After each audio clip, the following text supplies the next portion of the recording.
बद्री विशाल भगवान की जय। रामचंद्र भगवान की जय। पूर्व जन्मों के संस्कार एवं महापुरुषों के आशीर्वाद से ज्ञान की गंगा बह रही है। माघ का महीना है और संसार के सारे तीर्थ प्रयागराज में ऋषि मुनियों का भेष बना करके, महात्माओं का भेष बना करके प्रयागराज में एक महीने तक रहते हैं, जिसका नाम है कल्पवास। विषयों से दूर, भोगों से दूर, संसार के सुखों से दूर भगवान की भक्ति की आनंद में एक महीना डूबे रहना है। सुख नहीं, आनंद।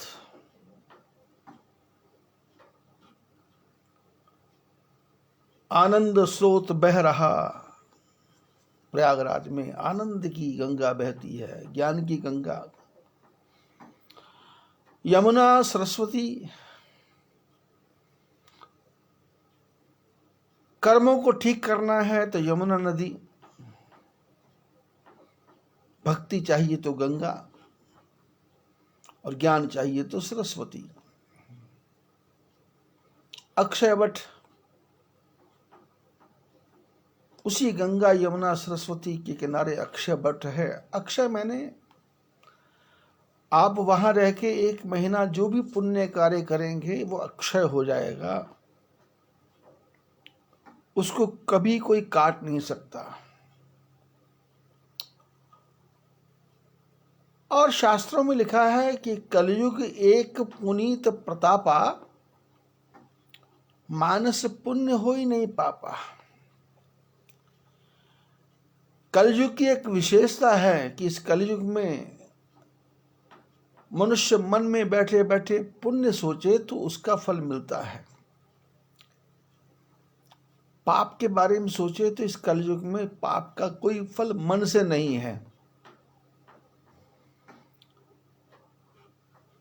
ये कलयुग में इसलिए किया गया,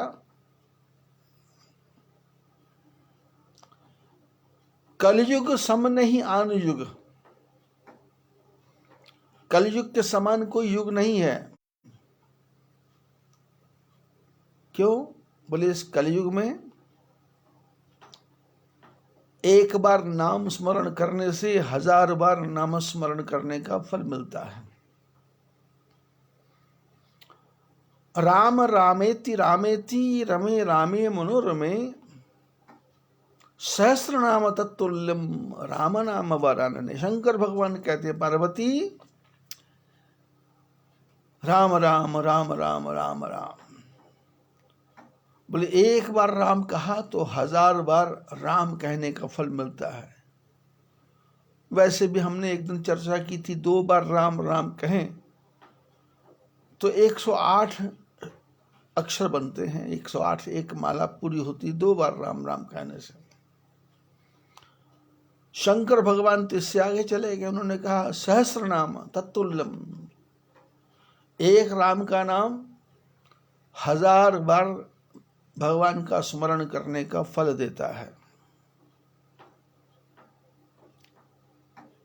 और पीतम पीतम श्रवण केर पुटके राम नामम अमृतम, भागवत में लिखा है, पियो पियो कान के द्वारा राम नाम का अमृत।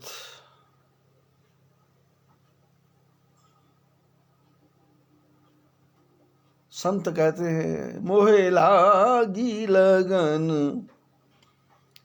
हरि चरणन की, मोहे लागी लगन हरि चरणन की, चरण बिना मोहे काछु नहीं भावे, चरण बिना मोहे कछु नहीं भावे झूठी माया स्वप्नन की, यह झूठी माया स्वप्नन की, मोहे लागी लगन हरि चरणन की। कलयुग में हरि के चरणों में लगन लग जाए, वो भी माघ मास में, वो भी प्रयागराज में अक्षय वट के किनारे पर। संतों ने गाया, हरि का भजन कर नहीं तो पछताएगा, माटी का खिलौना माटी में मिल जाएगा, माटी का खिलौना माटी में मिल जाएगा। हीरे जवाहर की माला तुम्हारी, हीरे जवाहर की माला तुम्हारी, मखमल के गद्दे और रेशम की साड़ी, हैट बूट सूट सब यहीं छूट जाएगा, हैट बूट सूट सब यहीं छूट जाएगा, माटी का खिलौना माटी में मिल जाएगा। ये मिट्टी का खिलौना मनुष्य के बनाए वस्तु की गारंटी है, लेकिन जिस मनुष्य ने वस्तु बनाई उस मनुष्य की कोई भी गारंटी नहीं है। क्या भरोसा है इस जिंदगी का, साथ देती नहीं ये किसी का, क्या भरोसा है इस जिंदगी का, शम्मा बुझ जाएगी जलते जलते, शम्मा बुझ जाएगी जलते जलते। इस मनुष्य के जीवन की ज्योत कब बंद हो जाए कुछ भरोसा नहीं है। याज्ञवल्क्य भरद्वाज ऋषि के आश्रम में हैं, इसी प्रकार की बातों को समझा रहे हैं, राम कथा सुना रहे हैं। मनु शत्रुपा की कथा बड़े विस्तार के साथ सुनाई और उसके बाद में याज्ञवल्क्य बोले, ये इतिहास पुनीत अति, उमहि कही वृष के तु, भरद्वाज सुन अपर पुनि राम जन्म कर हेतु। बोले ये कथा विस्तार के साथ मैंने सुना दी मनु शत्रुपा की। याज्ञवल्क्य कहते हैं, भरद्वाज जी जो कथा शंकर भगवान ने पार्वती को सुनाई थी वो कथा मैंने तुम्हारे को सुना दी। और अब राम जन्म के हेतु अनेका, राम जी के पैदा होने के तो अनेकों कारण हैं। अब कोई अनुमान नहीं लगा सकता। वो कभी 2013 में केदारनाथ में बाढ़ बन के आ जाता है, बाढ़ के रूप में आ जाएंगे और उस बाढ़ में मरने वाले कौन थे? कोई महाराष्ट्र, कोई गुजरात, कोई राजस्थान, कोई मध्य प्रदेश, कोई तमिलनाडु, कोई कर्नाटक, पंजाब, हरियाणा, हिमाचल, पूरे भारत के लोग थे जिनकी मृत्यु वहां हुई। अब सरकारी आंकड़े तो 5,000 हैं, लेकिन मरे कितने हैं इसका तो किसी को कोई हिसाब ही नहीं है।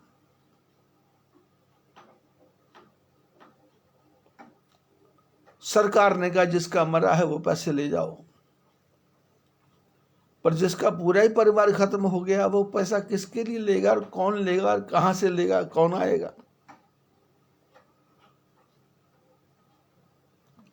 अभी 2020 में 2020 जिसको बोलते हैं,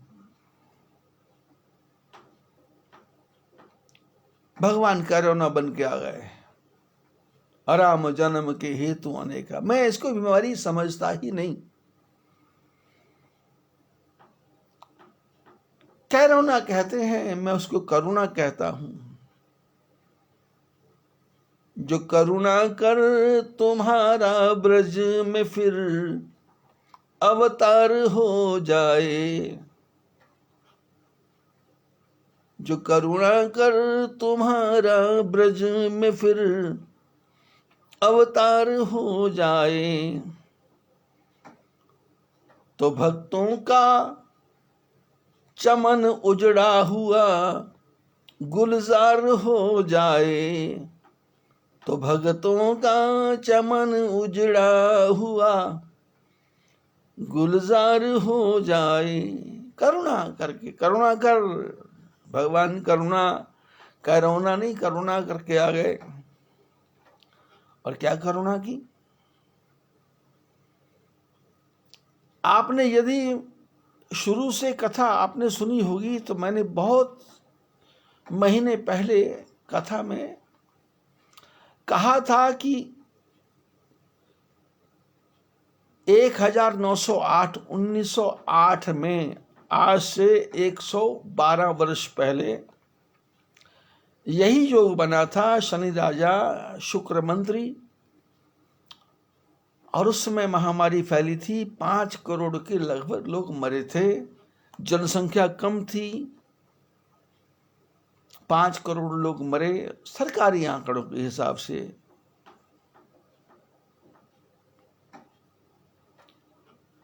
जो विश्व के ऑर्गेनाइजेशन हैं WHO, उसके आंकड़ों के हिसाब से 112 वर्ष पहले 5 करोड़ लोग मरे। तो मैंने कहा था कि उससे ज्यादा लोग मरेंगे। कल की संख्या के हिसाब से 11 करोड़ लोगों को कोरोना हो चुका है, और अभी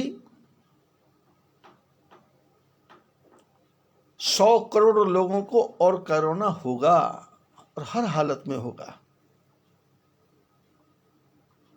बचेगा कौन? वो बचेगा जो भगवान का भजन करेगा।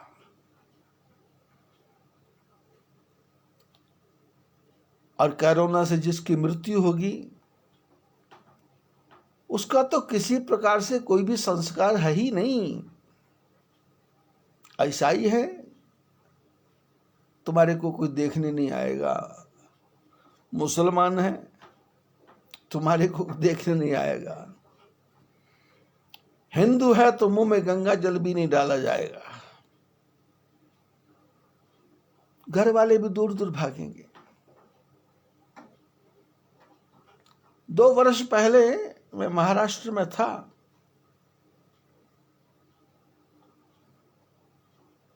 तो बीमारी उस समय आई थी, एक फ्लू, पता नहीं क्या था, डेंगू था क्या था। एक परिवार में मां और बेटे को हो गया था। जब उनकी मृत्यु हुई तो उनके शव को स्नान कराने के लिए भी कोई तैयार नहीं था। 2 वर्ष पहले की बात है। ये तो बीमारी का बढ़ता हुआ रूप है, बीमारी का बढ़ता हुआ रूप है, जिसको आप बीमारी कहते हैं। पर मैं कहता हूं भगवान करुणा, करुणा की। क्या जो लोग ऐसे मरे हैं उनका मोक्ष नहीं होगा क्या? होगा। ये जो मैं राम कथा कर रहा हूं, और जो राम कथा सुन रहे हैं उनको मैं बोलता हूं, ओम ह्रीं क्लीं नमो भगवते वासुदेवाय, इस मंत्र का जप करो, एकादशी का व्रत करो। इस माघ महीने में 2 एकादशी है, दोनों एकादशी का नाम है पद्म एकादशी। पद्म एकादशी, पद्म एकादशी का व्रत करेंगे तो पद्म पुरुष भगवान नारायण का दर्शन होगा। पद्म पे जो बैठे हैं भगवान, ऐसे परमात्मा का दर्शन होगा। 1908 में जनसंख्या कम थी, 5 करोड़ लोग गए। अब तो जनसंख्या अति है।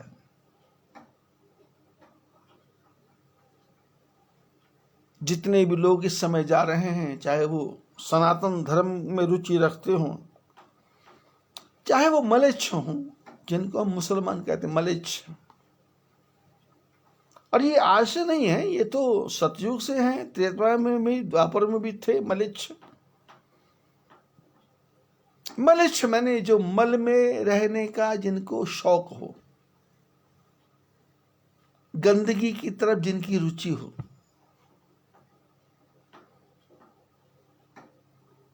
उसको मलेच्छ कहते हैं।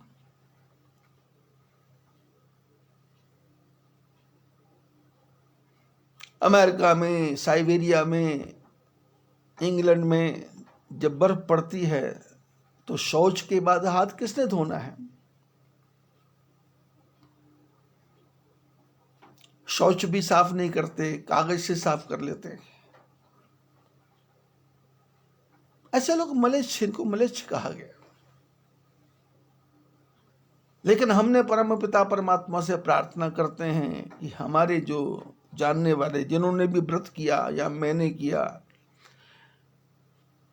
प्रातः काल सायंकाल कभी भी भगवान के नाम का स्मरण किया, तो प्रभु से प्रार्थना रोज हम कर रहे हैं कि प्रभु, हम जो भी भक्ति कर रहे हैं उसका फल इस कोरोना काल में जिनकी मृत्यु हो रही है उन सबको मोक्ष दे दो। वो मुसलमान है, ईसाई है, इसकी कोई चर्चा नहीं, यहूदी है, कुछ भी है, ठाकुर जी से प्रार्थना कर रहे सबकी मोक्ष हो जाए, और मोक्ष हो भी रही है। जिन परिवारों में मृत्यु हुई है उनसे फोन करके मैं बात करता हूं कि भाई कुछ स्वप्न आ रहा है? बोले कोई स्वप्न नहीं आ रहा, जाने वाला चला गया, लेकिन स्वप्न में दर्शन नहीं हो रहा। इसका अर्थ है ठाकुर जी के चरणों में पहुंच गए। और ये कोरोना काल, आदमी चाहे तो भजन कर सकता है, समय है, पर पड़ गई आदत उसका छूटना मुश्किल, बंध गया रस्सा उसका टूटना मुश्किल। जन्म जन्म की आदत पड़ी है, सब काम करेंगे पर भगवान का भजन नहीं करेंगे, तो चाहे कोई भी काल आ जाए भगवान का भजन नहीं हो रहा, भगवान का भजन नहीं हो रहा। घरों में जो मंदिर रखे हैं वो मंदिर भी बंद हैं, मंदिर जो बाहर मंदिर है वो तो बंद है, पर घर में जो ठाकुर जी रखे हैं वो भी बंद हैं, क्योंकि पता लग गया कि रिश्ते में कोरोना से एक की मृत्यु हो गई, 13 दिन बीते पता लगा दूसरे की मृत्यु हो गई, 13 दिन बीते पता लगा तीसरे की मृत्यु हो गई, और ऐसे करते करते करते करते पूरा साल बीत गया, घर के मंदिर की में पूजा नहीं। जा रहे हैं, आ रहे हैं, कहानियां सुना रहे हैं, कैसे मरा, क्यों मरा, कितने दिन बाद मरा, कितना तड़प तड़प के मरा, इसकी कहानियां सुना रहे हैं। भगवान का भजन नहीं, परमात्मा का भजन नहीं। अरे मंदिर नहीं है, बैठे बैठे मैं कथा कर रहा हूं, यूट्यूब पे कथा आ रही, जो मेरे परिचित है मैं उसको बोलता हूं कथा यूट्यूब पे आ रही है, सुन लिया करो। बोले हमारे पास मोबाइल ही नहीं है, छोटा वाला मोबाइल है। अरे अरे तुम करोड़पति लोग हो, बड़ा मोबाइल? बोले बड़ा मोबाइल है बच्चों के पास में है। मैं कहा बच्चे से ले लो। बोले बच्चे देते हैं क्या? मैंने कहा तुम बाजार से ले लो, 7,000 रुपए का आता है, बड़ा मत लो। एलईडी 70,000 रुपए का ले रखा है, फ्रिज 1,20,000 का ले रखा है, 1 मंजिल का मकान, उस पर चढ़ने के लिए लिफ्ट लगा रखी है, पर मोबाइल नहीं आ सकता, बड़ा मोबाइल नहीं आ सकता।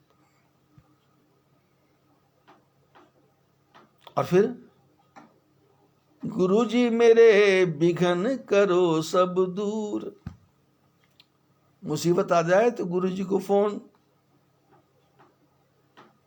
संकट आ गया, और जब संकट नहीं आया तो 3-4 महीने गुरुजी को फोन नहीं, नंबर ही नहीं।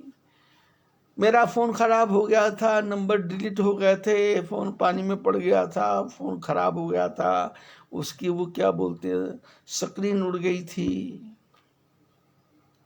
नंबर कुछ दबाते थे लगता कुछ था। 1,00,000 बहाने, भगवान का भजन नहीं करने के 1,00,000 बहाने। और पोते की शादी में नया मोबाइल लेकर के वीडियो बना रही दादा दादी, वीडियो बना रहे दादा दादी, पर भजन नहीं। याज्ञवल्क्य कहते भरद्वाज जी, राम जन्म के हेतु अनेका, भरद्वाज सुन अपर पुनि राम जन्म कर हेतु। याज्ञवल्क्य बोले भरद्वाज, राम जन्म का और भी कारण है, वो मैं सुनाता हूं। सोनो मुनि कथा पुनीत पुरानी, जो गिरिजा प्रति शंभु बखानी। याज्ञवल्क्य बोले भरद्वाज जी, पवित्र कथा सुना रहा हूं, पुनीत कथा, पुरानी कथा सुना रहा हूं। सोनो मुनि कथा पुनीत, पवित्र, पुरानी, बहुत पुरानी। कौन सी कथा? जो शंकर भगवान ने पार्वती को सुनाई थी, वो कथा सुनो। विश्व विदित एक कैकेय देशु, संसार में एक कैकेय देश है जिसका अफगानिस्तान में है। कैकेय देश अफगानिस्तान में, जिस कैकेय राजा, राज्य का नाम भी कैकेय, अफगानिस्तान।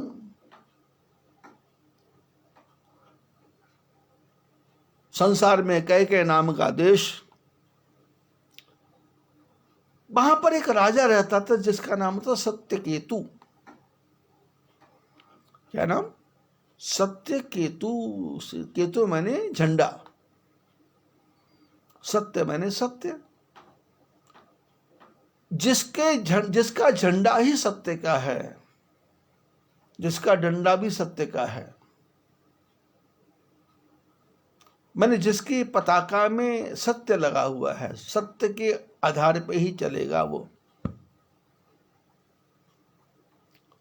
और वो सत्यकेतु था राजा, राजा का नाम सत्यकेतु था। उसकी परिभाषा कर रहे हैं कि सत्य जिसके झंडे में सत्य ही दिखाई देता है, माने जिसके जीवन में सत्य के सिवाय कुछ भी नहीं। धर्म धुरंधर नीति निधाना। राजा कैसा है? धर्म जीवन में रचा बसा है। जो भी कार्य करना है वो धर्म के अनुसार ही करना है। अधर्म जीवन में आने ही ना पाए। धर्म धुरंधर और नीति निधाना, जो नीति जानता है। क्योंकि संसार में नीति से नहीं चलोगे तो संसार में एक दिन भी जिंदा नहीं रह सकते। नीति, पति के साथ व्यवहार कैसा करना है, पत्नी के साथ व्यवहार कैसा करना है, नौकर के साथ व्यवहार कैसा करना है, अपने बॉस के साथ व्यवहार कैसा करना है, दुश्मन से व्यवहार कैसा करना है और मित्र से व्यवहार कैसा करना है। एक ही समय में हजारों रूप बनाने पड़ते हैं मनुष्य को। और कौन इस संसार में जीतेगा जो समय के अनुसार अपनी नीति को बदल ले। यहां 2 दूनी 4 भी होता है, यहां 2 और 2 माइनस करके 0 भी हो जाता है, 2 + 2 करके 4 भी हो जाएगा, और 2 × 2 करके 1000 भी हो जाएगा। पता नहीं।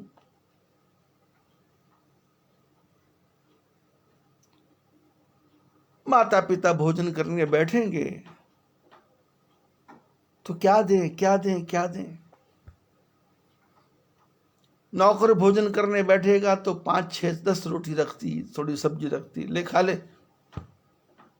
और जल्दी खा। और दामाद घर में आया हुआ है, उसी समय दामाद आ गया तो फिर तो पूड़ी भी बन रही है, हलवा भी बन रहा है, खीर भी बन रही है,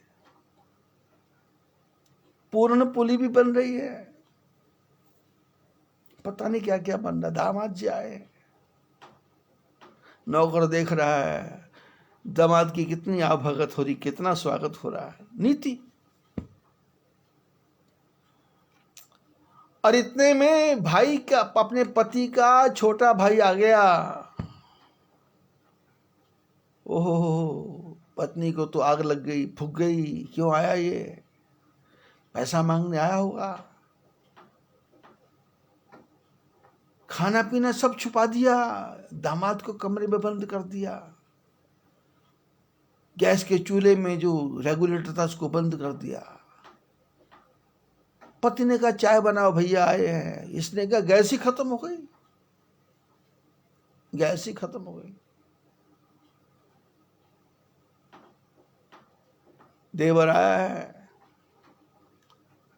भाभी पूछ रही है आपकी गाड़ी भी तैयार है और रोटी तैयार होने वाली है, गाड़ी पकड़ोगे कि रोटी पकड़ोगे? उसने कहा गाड़ी पकड़ लूंगा, चिंता नहीं, चलो। देवर गया, इतने में पत्नी का भाई आ गया। दामाद का दरवाजा खुल गया, गैस का सिलेंडर चालू हो गया। बहन ने कहा भैया आज की रात तो रुकोगे? बोले नहीं नहीं बहन जी, अरे बहन मेरी तो गाड़ी तैयार है। बोली गाड़ी तैयार है? अरे इतना कम समय? बोले ना आधे घंटे में। बोले बस रुको, मैं 10 मिनट में तुम्हारे को भोजन की व्यवस्था करती हूँ। पति ने पूछा 10 मिनट में क्या बनाओगी? बोले चुप रहो, तुम्हारे को पता है क्या? किचन में गई, गैस का सिलेंडर रेगुलेटर चालू किया और देसी घी में सूजी डाली और चीनी घोल के डाल दी और 7.5 मिनट में हलवा बन के भैया के सामने आ गया। और 12 मिनट में तो चाय भी गिलास भर के आ गई। और हलवे में घी ऐसा था कि जो घी थाली में से बाहर को निकल रहा है। नीति। नियत ठीक नहीं है तो नीति काम तो करेगी, पर परिवार में फ्रिक्शन पैदा कर देगी, दुराव पैदा कर देगी। आपके व्यवहार को देख करके दामाद के मन में भी आएगा कि सास ऐसी है क्या। और पति तो बेचारा झेल ही रहा है। ऐसा हर घर में नहीं है, पर 100 में से 99% तो है ही।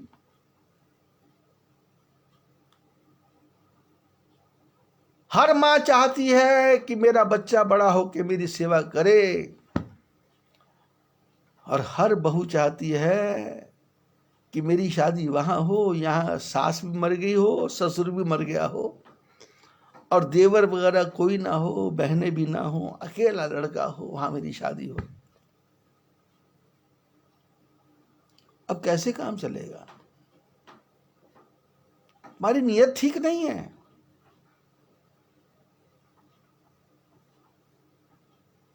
जिसकी सास जिंदा है वो बेटी शिकायत ही कर रही, ये बुरी है, ये बुरी है, ये बुरी है। और जिसकी सास मर गई वो रोज कीर्तन करती है, मेरे को सास की सेवा करने का मौका नहीं मिला, मेरे को सास का सुख नहीं मिला। ये दुनिया विचित्र दुनिया। हर माँ चाहती बेटा मेरा सेवा करे, और हर बहू चाहती है कि माँ बाप हो ही नहीं। मैंने तो देखा है दादी खून के आंसू बहाती है कि मेरी बहू पोते को मेरे पास नहीं आने देती।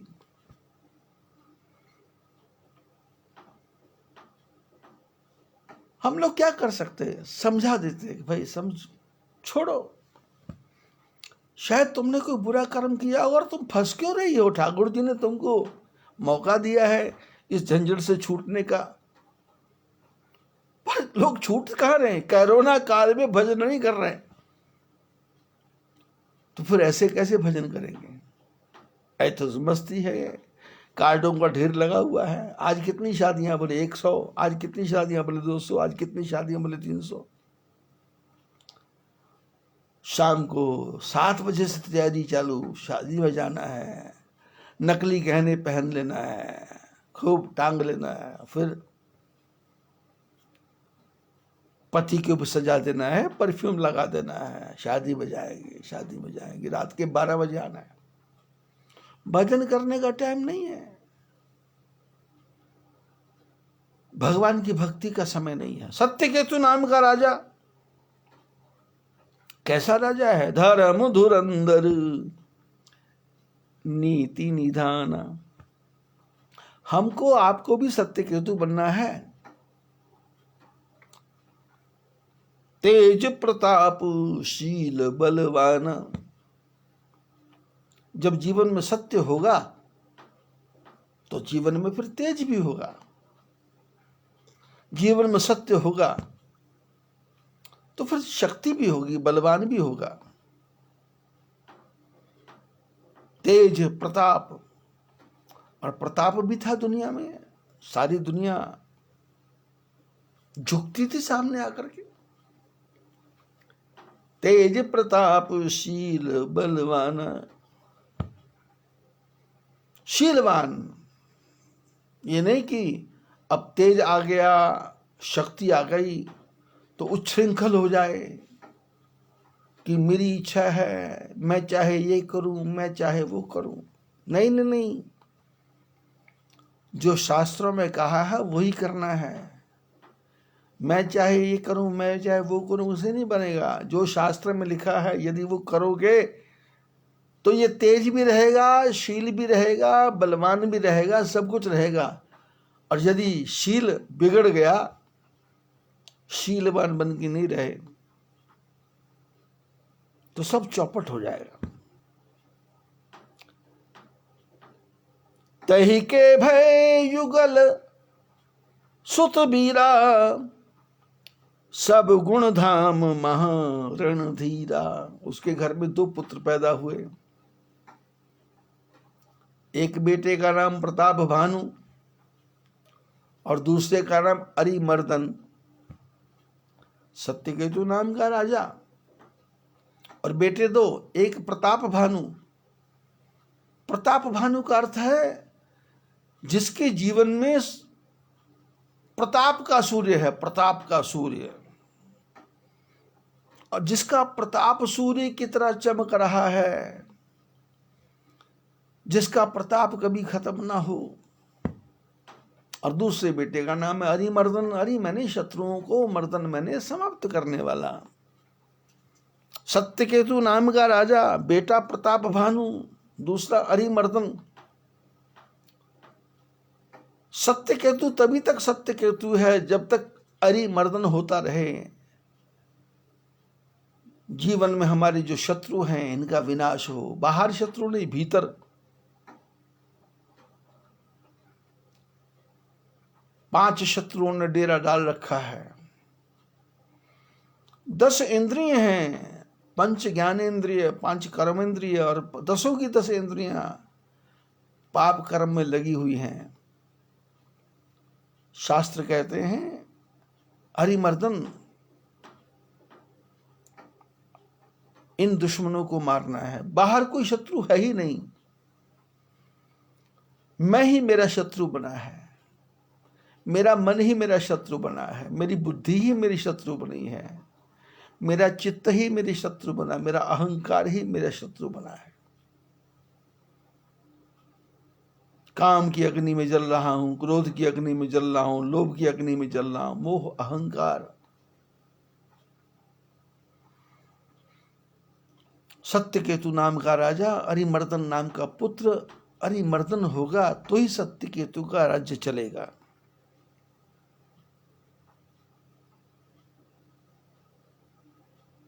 राजधनी जो जेठ सुत आही, नाम प्रताप भानु असताही, अपर सुत ही हरिमर्दन नाम, भुजबल अतुल अचल संग्राम। भाई ही परम सप्रीति, सकल दोष छल बर्जित प्रीति, जेठे सुत ही राज नृप दीना, हरिहित आप गवन तब बन कीन्हा। राजा के दो बेटे, सत्यकेतु ने अपने बड़े बेटे को राजा बना दिया, क्योंकि भाइयों भाइयों में बहुत प्रेम है। और भाई भाई कैसे हैं? सकल दोष छल वर्जित प्रीति, दोनों भाइयों में कोई छल नहीं है, दोनों भाइयों में कोई छुपाव नहीं है। जो एक बोलता है वो दूसरा करता है, जो दूसरा बोलता है वो पहला करता है।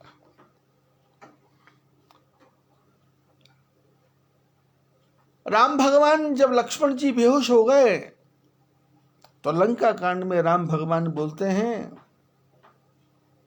कि मिले ही न जगत सहोदर भ्राता। राम जी ने कहा, लक्ष्मण तुम बेहोश हो गए हो,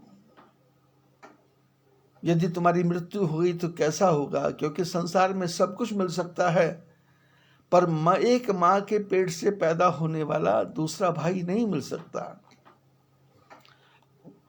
इसलिए भाई भाई सहोदर एक ही गर्भ से पैदा हुए,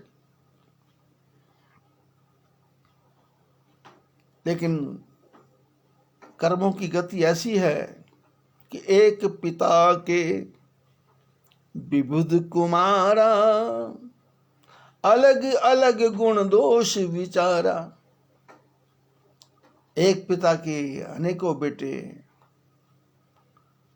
एक ही मां के गर्भ से पैदा हुए अनेकों बेटे, लेकिन किसी का किसी से कोई भी हिसाब किताब मिलता नहीं है, अलग अलग गुण दोष विचारा।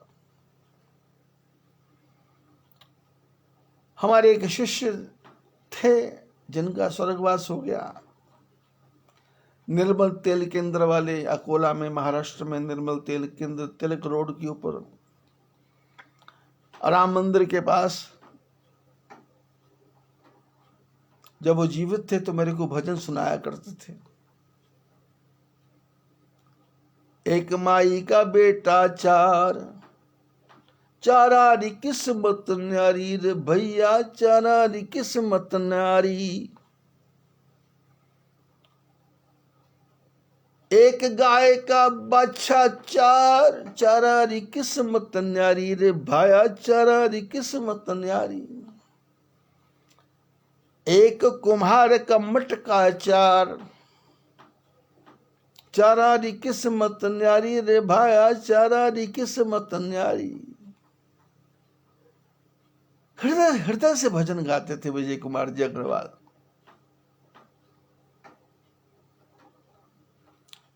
बड़े भाई अनिल कुमार जी, उसके बड़े भाई दिनेश जी अग्रवाल, दीपक चौक के ऊपर प्रशांत निलयम, प्रशांत निवास। आज से 40 साल पहले कथा करने गया था अकोला में। जब उनके परिवार को गुरु मंत्र दिया, पति पत्नी को, तो वो जगह कहां थी? तोशनीवाल प्लाट में गंदे नाले के किनारे के ऊपर किराए का मकान, और वो मकान था उमाशंकर पोकरमल जी का,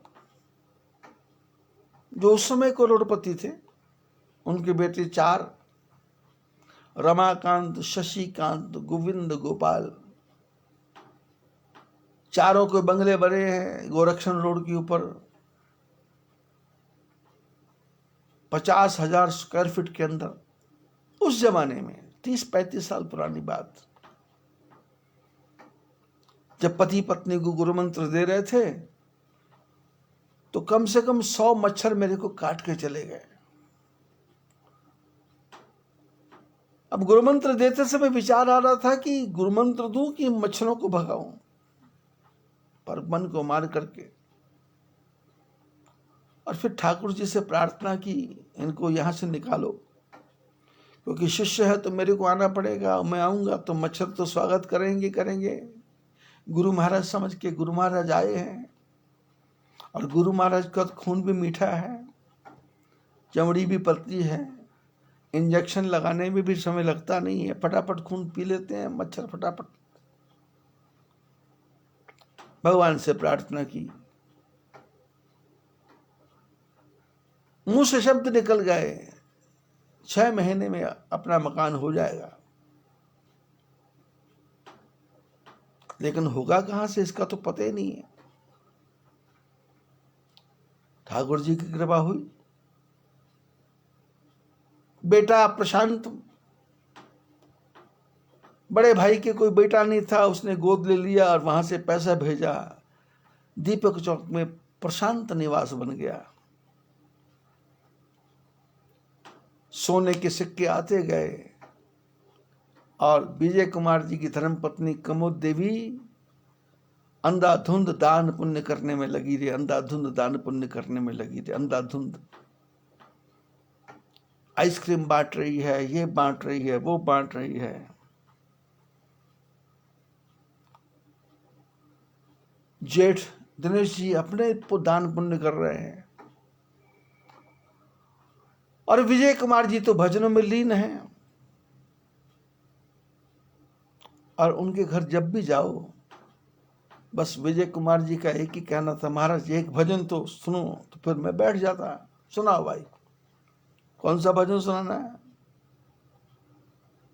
एक माई का बेटा चार, चारा री किस्मत न्यारी रे भाया, चारा री किस्मत न्यारी। हृदय से गाते थे, हृदय से। तो मैं पूछता था कि मारवाड़ी में भजन है, मेरे को समझ नहीं आ रहा, फिर वो उसकी डेफिनेशन करते, हालांकि मेरे को समझ आता था कि एक माँ के 4 बेटे हैं, एक राजा बना हुआ है, दूसरा राजा के दरबार में मंत्री बना हुआ है, और तीसरा राजा के घर में रोटी बना रहा है, चौथा राजा के घर में झाड़ू लगा रहा है। एक माई के बेटे 4, एक गाय के बछड़े 4, एक बछड़ा शंकर भगवान का नंदी बन गया, दूसरा बछड़ा तेली की यहां सरसों पीस रहा है, तेल निकाल रहा है, तीसरा बछड़ा सज धज के गलियों में भीख मांग रहा है, और चौथा बछड़ा हल चला रहा, हल, कोई हल नहीं निकल रहा, हल चला रहा, हल। एक कुम्हार के मटके 4, एक पूजा में रखा गया है, कलश की पूजन हो रहा है, स्वस्ति बनाया जा रहा है, ओम लिखा जा रहा है, और माता जी की बिंदु लगाए जा रहे हैं, मोली बांधी जा रही है, पान के पत्ते रखे जा रहे हैं, उसके ऊपर श्रीफल रखा जा रहा है, नारियल। और दूसरा घड़ा किचन में है, रसोई में ठंडा पानी कर रहा, एक ही कुम्हार।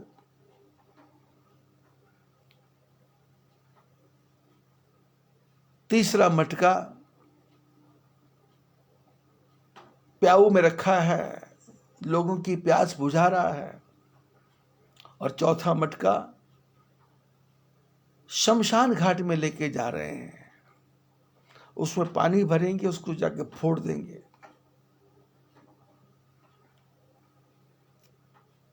मिले ही ना जगत सहोदर भ्रात, एक मां के गर्भ से 2 पुत्र पैदा हुए हैं, लेकिन सहोदर हो जाए, ये बड़ी मुश्किल समस्या है। एक महापुरुष कथा सुनाया करते थे।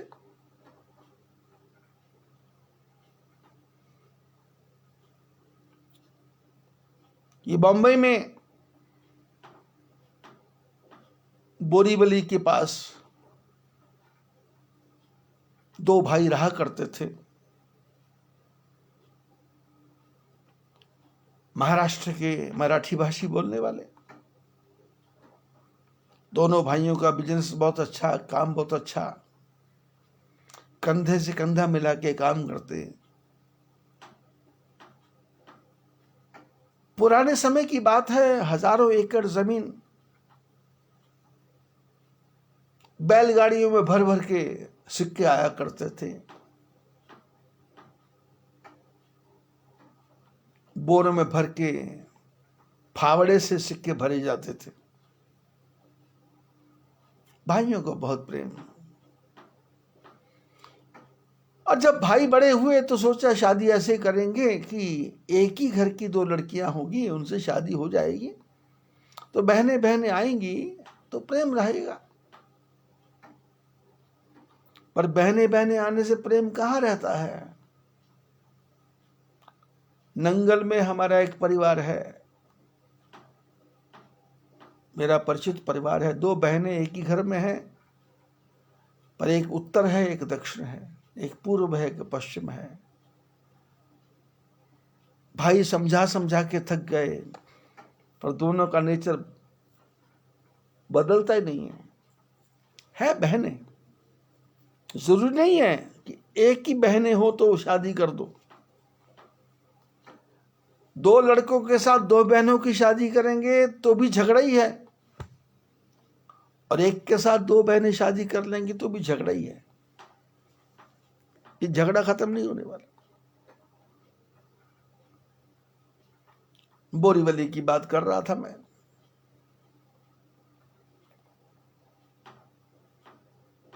दो बहनें, शादी हो गई, घर अच्छा चलने लग गया, बच्चे हो गए, काम बढ़िया चलता रह गया।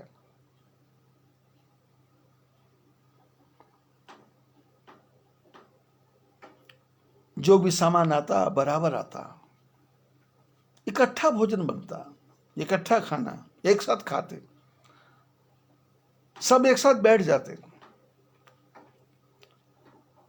जैसे महाराष्ट्र में ही पूना में है, अभय जी का परिवार है। अभय जी जैन परिवार है, 4 भाई हैं, 4 भाभियां। जब भोजन करने बैठते तो सब एक साथ लाइन से बैठ जाते हैं। पूना में उनका मकान है, भोजन करने में आनंद आता है।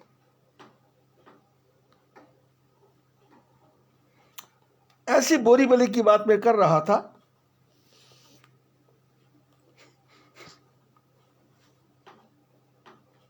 भाइयों में बहुत प्रेम था, किसी प्रकार का कोई दुराव नहीं था।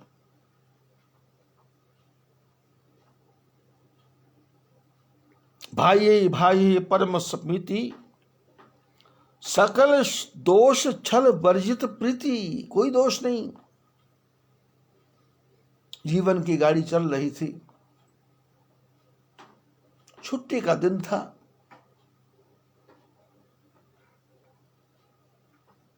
जिस बिल्डिंग में, जिस मकान में वो रहते थे, वो मकान बहुत बड़ा था, गेट बड़ा था, गाड़ियां अंदर आती थी। और मेन गेट से 300 फुट दूर अंदर बंगला था, 2 मंजिल का। ऊपर ऐसा बनाया था कि खिड़की पे बैठ के ही गेट को देखा जा सकता था। ऊपर की मंजिल पे भाई बैठा हुआ, छोटा भाई बैठा हुआ।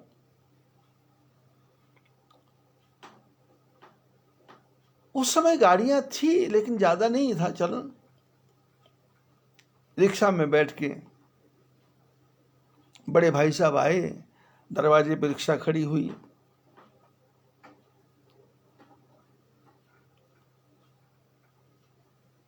वो परिवार ऐसा था कि बच्चे बड़े पिताजी को पिताजी बोलते थे, छोटे बच्चे के, छोटे भाई के बच्चे हों चाहे बड़े भाई के बच्चे हों,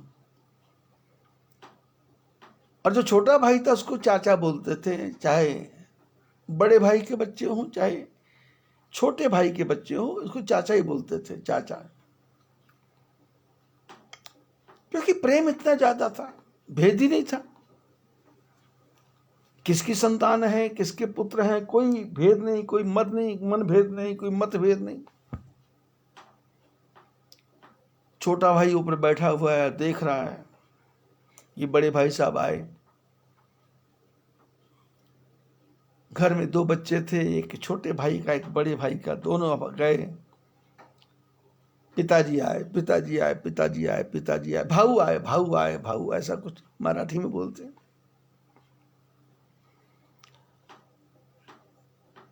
इस घर में क्या होता था, कोई भी बाहर से आता था तो कुछ ना कुछ लेके आता था, चाहे वो फल हो, कोई सामान हो, तो बच्चे खुशी से लेते थे। आज बच्चे भाग के गए, क्या लाए हो पप्पा, क्या लाए हो पिताजी, क्या लाए हो भाऊ।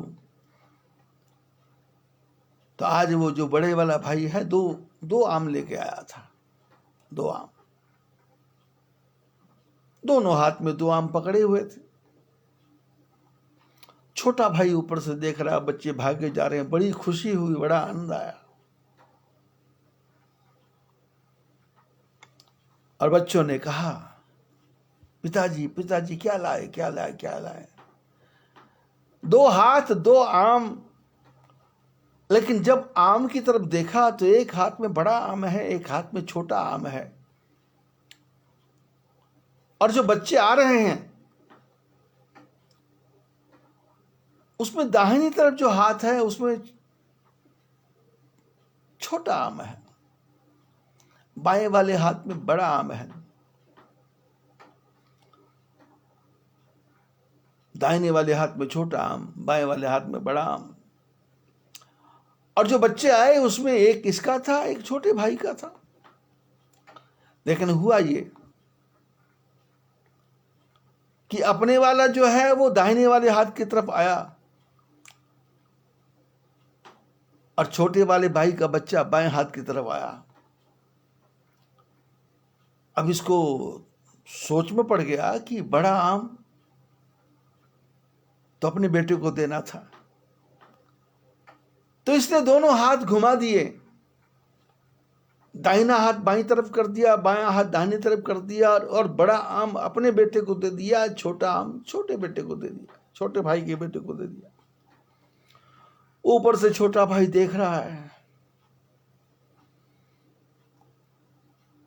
कि भाई साहब ने ये क्या किया। अरे 2 बेटे सामने से आ रहे थे, एक हाथ से पकड़ा देते, लेकिन ये हाथ घुमा है। बड़ा भाई बाहर से आया था, वॉशरूम में चला गया। छोटा भाई नीचे उतरा, नीचे आकर के दोनों बच्चों को बुलाया, इधर आओ, क्या लाए दादाजी, क्या लाए पिताजी, क्या लाए भाऊ साहब। तो बच्चों ने अपना अपना आम दिखाया, तो देखा बड़े वाले भाई के बच्चे का बड़ा आम है, छोटे वाले का छोटा आम है।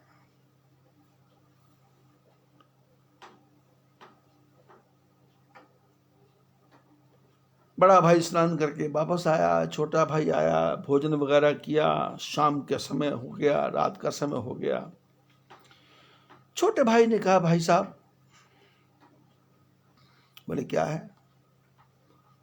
बोलो थोड़ा बात करना है। बोलो क्या बात करना है। बोला अकेले कमरे में बात करेंगे। बड़े भाई ने सोचा कुछ बिजनेस की बात करता होगा, गया कमरे में, क्या है। बोले कल से हम दोनों अलग अलग रहेंगे।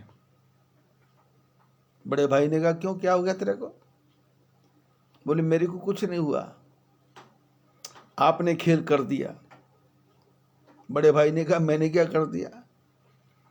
बोले बड़ा आम आपने अपने बेटे को दे दिया, छोटा आम मेरे बेटे को दे दिया, और हाथ बदल के दिया। बात समझ में आ गई कि आपके मन में कपट है, अब ये गाड़ी चलने वाली नहीं है। जीवन की गाड़ी थोड़े से पॉइंट से ही बिगड़ जाएगी, जीवन का ढर्रा खराब हो जाएगा, जीवन का सब खेल बिगड़ जाएगा यदि आपके अंदर नीति नहीं है तो, प्रीति नहीं है तो। यदि आपकी नीति प्रीति दोनों ठीक है तो नौकर भी आपकी आज्ञा मानेगा, पति पत्नी पुत्र भाई मित्र जवाई सब आपका साथ देंगे। लेकिन जब आपके अंदर ही छल कपट प्रपंच भरा हुआ है तो आपका साथ कौन देगा? उसके लिए सत्य केतु बनना पड़ेगा। सत्य केतु होंगे तो प्रताप भानु आएगा, प्रताप भानु होंगे तो अरिमर्दन आएगा। और राजा प्रताप भानु बना तो उसका जो मंत्री था वो धर्म रुचि था, धर्म रुचि।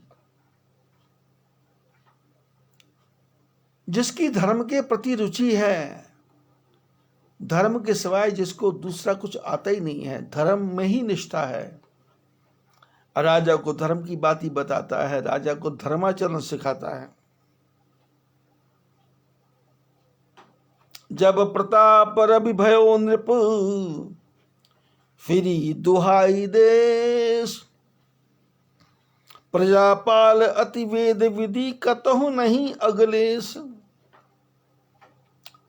जब प्रताप भानु राजा बने तो सारे देश में घोषणा हो गई, ये प्रताप भानु राजा है, सत्यकेतु का बेटा। प्रजा का पालन कैसे करना है? वेद विधि से, वेद के अनुसार, किसी से भेद नहीं है। सब अपना अपना काम करो, किसी के काम में कोई भी हस्तक्षेप नहीं है, लेकिन काम करने के बाद में रिजल्ट अच्छा आना चाहिए, बुरा नहीं आना चाहिए। नौकर काम करे तो ठीक काम करे। मेरे को याद आता है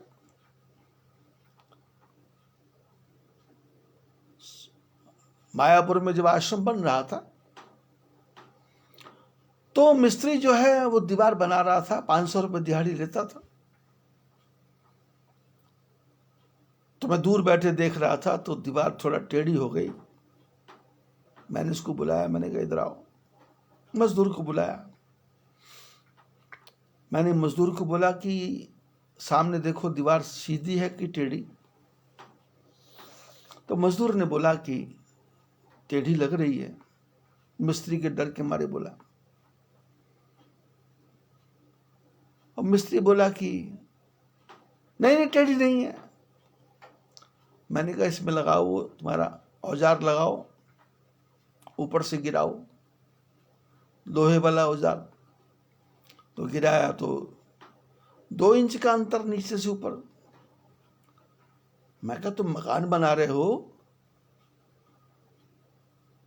बोले ठीक कर देता हूं। मैं कहा कैसे ठीक करोगे? बोले इसको गिरा करके। मैंने कहा इसकी मेरे को चिंता नहीं है, लेकिन तू गिराएगा, सीमेंट खराब हुआ, रेत खराब हुई, टाइम खराब हुआ। बोले हो जाता है। मैंने कहा कैसे हो जाता है? तुम 500 रुपये किस बात के ले रहे? ये मजदूर बता रहा है कि दीवार टेढ़ी है और तेरे को टेढ़ी दिख नहीं रही है, तो तू मिस्त्री किस बात का है? इसको 300 रुपये मिल रहे, तेरे को 500 मिल रहे, तेरे को 500 रुपये किस लिए बात दे रहे कि दीवारें टेढ़ी बनाने के? दीवार ठीक करो और आज की दिहाड़ी नहीं मिलेगी। और जितना रेत सीमेंट खराब हुआ है वो पैसा तुम्हारे हिसाब से कटेगा। तुम आदमी हो इसलिए तुमको दिहाड़ी नहीं दे रहे, तुम मिस्त्री हो, तुम्हारे साथ स्त्री जुड़ी हुई है। मिस्त्री हो, मिस्त्री, स्त्री जुड़ी है।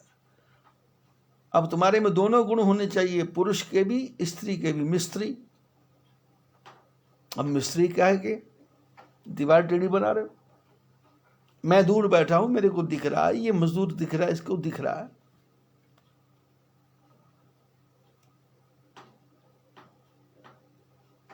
मतलब क्या है, कहने का अर्थ क्या है कि यदि नौकर अपना काम करे ठीक से, मालिक अपना काम करे ठीक से, मैनेजर मैनेज करे ठीक से, हर आदमी अपना अपना काम ठीक से करे, तो संसार में कोई कमी ही नहीं है। संसार में दुख तो है ही नहीं, भगवान ने दुख बनाया ही नहीं है। ये दुख तो हमारा आपका बनाया हुआ ना, हमारा आपका निर्माण किया हुआ है।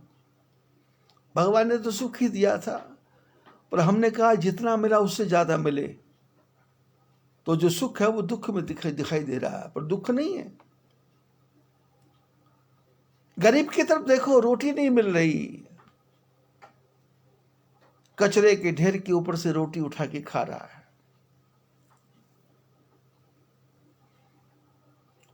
अभी देखो आप, उत्तराखंड में 3 दिन पहले ग्लेशियर टूट गया,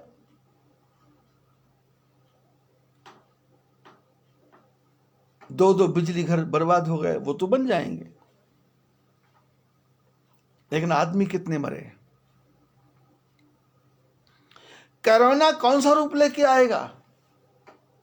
अब यहां तो वायरस नहीं आया भाई, सरकारी आंकड़े बोलते हैं 200-250 लोग मरे। अब उसमें क्या लोचा है क्या नहीं, हमको अपने को क्या लेना है। पर प्रजा पालयति वेद विधि, प्रजा का पालन कैसा? वेद की विधि। ये नहीं बड़ा आम अपने बेटे को दे दिया, छोटा आम छोटे को दे दिया, घर बिगड़ जाएगा। बड़े पप्पा छोटे पप्पा, घर बिगड़ जाएगा। क्योंकि पप्पा तो नहीं बना बिगाड़ेंगे, मम्मियां बिगाड़ देंगी। छोटी मम्मी बड़ी मम्मी वो बिगाड़ेंगी, और बिगड़ रहा है इसलिए। एक ही सास ससुर, घर में बहू नहीं आ गई, मैं तो अलग खाना बनाऊं, बना ले भाई। और एक की देवरानी जेठानी 30 साल से इकट्ठे रह रहे हैं, लेकिन अलग होने का नाम नहीं। ठीक है, रोटी बन रही,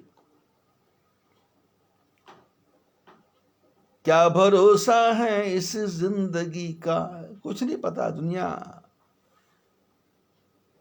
कचरा ही कचरा है, दुख ही दुख है, कष्ट ही कष्ट है। जब प्रताप रवि भयो नृप, फिरी दुहाई देश। प्रजा पाल अति वेद विधि, कतहु नहीं अगलेश। प्रताप भानु अपनी प्रजा का पालन कैसे करता है? प्रजा माने राजा, प्रजा ठीक है, लेकिन घर में भी हम हैं। जो मालिक है वो राजा है, पत्नी रानी है, और उसके घर में नौकर चाकर सब कुछ है। तो जो बड़े लोग हैं, इनका काम है प्रजा का पालन करना, किसी को दुख ना हो, किसी को कष्ट ना हो, किसी को भेद ना हो। 5 बेटे हैं तो छोटा बेटा 2 साल का, उसको 1 रोटी देना है, बड़ा उसको 4 रोटी देना है, और बड़ा है उसको 10 रोटी देना है। बुढ़े हैं तो उनको दूध में चूर करके रोटी देना है। लेकिन बहू तो बुड्ढों के सामने रोटी ला के रख देती, थप्प से ला के रख दिया, थप्प खा लो। और दोनों के बुड्ढों के दांत नहीं है, मैं देख रहा हूं, क्यों नहीं खा रहे। मेरे पास भी भोजन आया, मैंने कहा दूध दे दो मेरे को, चीनी डाल के। मेरे कटोरे में चीनी डाल के दूध आ गया। बहू रानी किचन में चली गई हम सबको भोजन दे करके। मैंने धीरे से जो कटोरा भरा दूध का था, वो दोनों बुढ़ा बुढ़िया को 2 कटोरे में डाल के दे दिया। मैंने कहा इसमें रोटी चूर के खा लो। टुकड़ी डालो। जो बुढ़ा बुढ़िया 2 रोटी नहीं खा रहे थे, उन्होंने 6-6 रोटी खा ली और डिब्बे में 12 रोटियां थी, खत्म। और कई दिनों से उनके घर में रह रहा था। बहू रोजी बोलती थी, ये तो खाते ही नहीं है, ये तो खाते ही नहीं, ये तो खाते नहीं है। तो मन में आया कि भाई तुम खिलाती नहीं हो, इनके दांत नहीं है, दाल में नमक ज्यादा है, मिर्च ज्यादा है, दूध में चूर चूर के दो बुड्ढों को रोटी।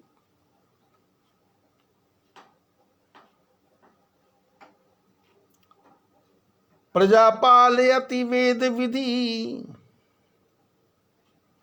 वेद की विधि के अनुसार प्रजा का पालन होता। कतहु नहीं अगलेश, कहीं पर भी लेस मात्र भी पाप नहीं है, पाप करने की भावना ही नहीं है।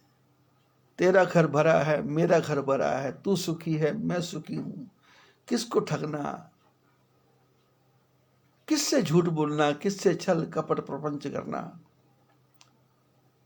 आज बस इतना ही, बाकी कथा कल। बद्री विशाल भगवान की जय।